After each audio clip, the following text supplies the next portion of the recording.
Hello दोस्तों, मैं हूं आपका दोस्त एडवोकेट शिवेंद्र प्रताप सिंह। आज हम आपको बताएंगे धारा 307 यानी कि हत्या करने की कोशिश, हत्या करने का प्रयत्न, या यूं कहें हाफ मर्डर भी लोग इसको कहते हैं। अब सवाल ये है कि अगर आपके खिलाफ धारा 307, 504, 506, 323 यानी कि 307 की धारा मेन है, बाकी जो भी है आपके ऊपर लगी वो अलग की बात है।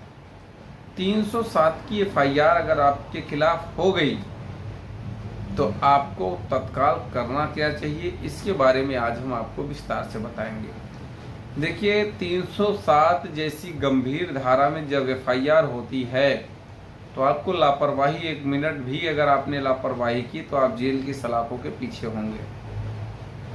सवाल इस बात का है कि फिर करें क्या, और आपने अपराध नहीं किया है, या अगर लड़ाई झगड़ा छोटी मोटी हो गई, मार पिटाई हो गई, विवाद हो गया, लेकिन वो 307 नहीं था, 307 नहीं बन रहा। देखिए, सवाल इस बात का नहीं है बन रहा है कि नहीं बन रहा है, लग गई 307। अब इसके बाद दो चीज़ें होती हैं। पहली बात तो आपको एक एप्लीकेशन तत्काल देना चाहिए कि साहब ऐसी ऐसी बात है। अगर क्रॉस केस हुआ है तो अच्छी बात है, नहीं हुआ है तो भी एक एप्लीकेशन देना चाहिए सह अभियुक्तों का नाम काटने के लिए या धारा को हटाने के लिए, कम करने के लिए। आप जानते हैं कि मेडिकल प्रूफ हो जाएगा कि 307 नहीं है तो चार्जशीट में 307 हट जाएगी। दूसरा ये, अगर 307 लगी है, आप चाहते हो गिरफ्तारी न हो, तो आप या तो पहला रास्ता ये है कि उस पर स्टे ले लो। दूसरा रास्ता ये है, हाई कोर्ट से आप एंटीसिपेटिक बेल, हाई कोर्ट से ही मिलेगी, सेशन कोर्ट नहीं देगा। स्टे का काम डायरेक्ट हाई कोर्ट से होगा। ये आपको अनिवार्य रूप से करना है। और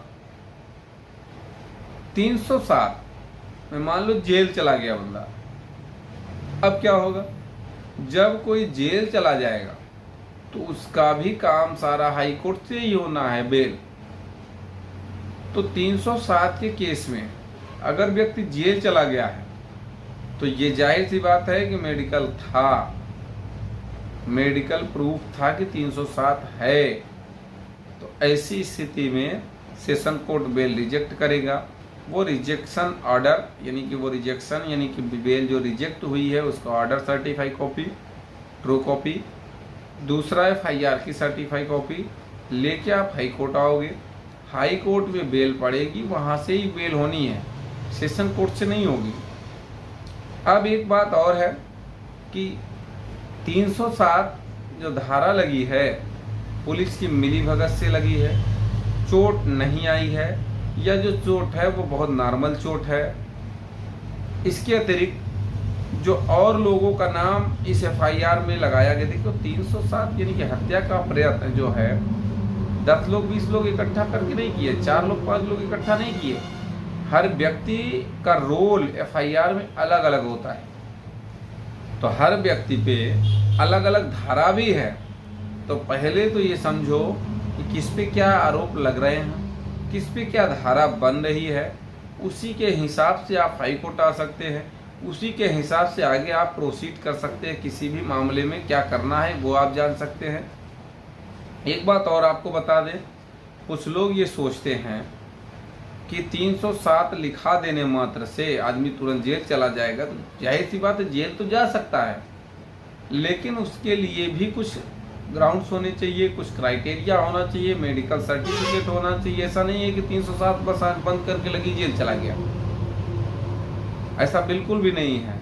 अगर ऐसा है तो आपको तुरंत स्टे भी मिलेगा, एंटीसिपेटिक बेल भी मिलेगा।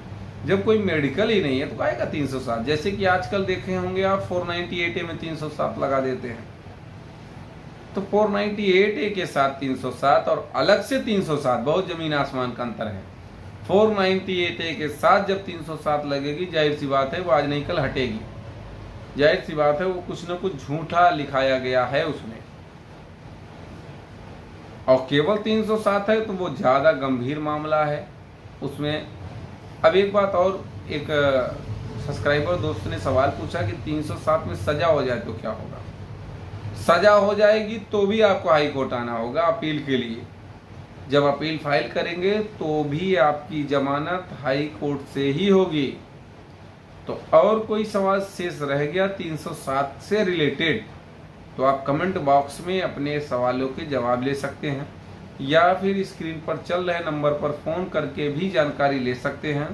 कोई भी विषय है, कोई भी केस है, आप अपने केसों का जिक्र कर सकते हैं, सवाल जवाब कर सकते हैं। उम्मीद करता हूँ यह वीडियो आपको बेहद पसंद आया होगा। अगर वीडियो पसंद आए तो वीडियो को लाइक करें, शेयर करें। यूट्यूब चैनल SP 72 कानून प्रयागराज को जरूर सब्सक्राइब